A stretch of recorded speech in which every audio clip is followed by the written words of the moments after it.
YouTube খোলার পর প্রত্যেক ইউটিউবারের একটাই সমস্যার সম্মুখীন হতে হয়, সেটা হলো স্ক্রিপ্ট লেখা। যদি একটা স্ক্রিপ্ট লিখতে গিয়ে 2-3 দিন কেটে যায় তাহলে ভিডিও বানাবে কখন? তাই আপনাদের কথা ভেবে আমি রিভিল করতে যাচ্ছি আমার স্ক্রিপ্ট লেখার পদ্ধতি। আজকের ভিডিওতে আমি দেখাবো চ্যাটজিপিটির সাহায্যে সহজ এবং খুব কম সময়ে একটি প্রফেশনাল ইউটিউব ভিডিও স্ক্রিপ্ট লিখতে পারবেন। তাহলে দেরি না করে চলুন শুরু করা যাক। প্রথমে বলে দিই কেন একটা ভালো স্ক্রিপ্ট লেখা দরকার। একটা ভালো স্ক্রিপ্ট আপনার ভিডিও প্রফেশনাল, আকর্ষণীয় এবং দর্শকের কাছে সহজ করে তোলে। আমরা এখন দেখে নিব চ্যাটজিপিটি ব্যবহার করে কিভাবে একটি ইউটিউব ভিডিও প্রফেশনাল স্ক্রিপ্ট তৈরি করা যায়। প্রথমে আপনাকে নিতে হবে আপনার ভিডিও ঠিক কি বিষয়ে হবে। উদাহরণস্বরূপ ধরুন আপনি একটি রান্নার ভিডিও বানাবেন, তাহলে আপনার টপিক হতে পারে কেক তৈরি করুন কেবল খুব সহজে। আপনার টপিক যতই নির্দিষ্ট হবে আপনাকে ততই ভালো চ্যাটজিপিটি সাহায্য করতে পারবে। তাই টপিক লিখতে সময় নিন আর নির্বাচন করুন। চ্যাটজিপিটিতে একটি ভালো প্রম্পট লিখতে হবে। যেমন আপনি চ্যাটজিপিটিকে বলতে পারেন, আমি একটি ইউটিউব ভিডিও তৈরি করতে চাই, কেক তৈরি করুন খুব সহজে,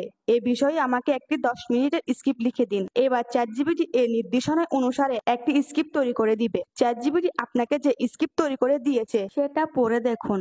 যদি মনে হয় কিছু অংশ জটিল তাহলে সেটি সহজ করে লিখেন, অথবা যদি মনে হয় মজার কথা যোগ করা দরকার তাহলে সেটা যোগ করুন। যেমন ধরুন চ্যাটজিপিটি একটি সাধারণ লাইন দিয়েছে, 1 কাপ চিনি দিন। আপনি এটাকে একটু অন্যরকম ভাবে বলতে পারেন এরপর মেপে 1 কাপ চিনি দিন। চ্যাটজিপিটি শুধু স্ক্রিপ্ট লিখতে সাহায্য করে না, এটা দিয়ে আপনি আরো অনেক কাজ করতে পারবেন, যেমন টাইটেল এবং থাম্বনেল আইডিয়া তৈরি। চ্যাটজিপিটিকে জিজ্ঞেস করুন, আমাকে 5টি টাইটেল লিখে দিন কেক তৈরি টিউটোরিয়ালের উপর। আপনাকে সুন্দর সুন্দর 5টি টাইটেল লিখে দিবে। আরো অনেক কিছু করা যায়, যেমন thumbnail idea, video tone change, sound design idea. এগুলো কিভাবে করতে হয় জানতে হলে কমেন্ট করুন। এখন আপনি জানেন কিভাবে চ্যাটজিপিটির সাহায্যে প্রফেশনাল ভিডিও স্ক্রিপ্ট তৈরি করা যায়। আপনি কি চ্যাটজিপিটি ব্যবহার করে স্ক্রিপ্ট লিখবেন? কমেন্টে জানান। আর যদি ভিডিওটি ভালো লেগে থাকে ভিডিওতে একটি লাইক করে অবশ্যই চ্যানেলটি সাবস্ক্রাইব করবেন।